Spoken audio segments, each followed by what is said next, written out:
Okey, ni adalah mesin untuk urut tapak kaki dari brand jenama Jintel. Masa aku nak beli dulu pun tak pastilah benda ni sama ada berbaloi atau tak untuk dibeli. Maklumlah bila ada sakit tapak kaki, memang rasa suka diurut tapak kaki. So aku tunjukkan contoh macam mana mesin ni berfungsi. So mula-mula korang masukkan kaki macam ni. Kemudian tekan power button. Oh, memang best diurut tapak kaki. Mesin ni diurut tapak kaki sahaja. Dia tak urut belah atas, tak urut belah tepi.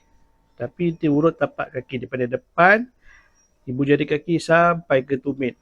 Dia ada setting untuk tukar pilihan mode mengurut. Dia ada timer.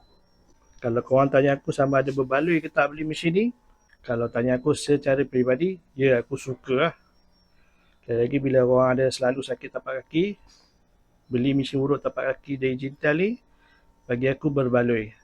Korang berminat untuk dapatkan mesin ni, tekan beg kuning, okey? Bye.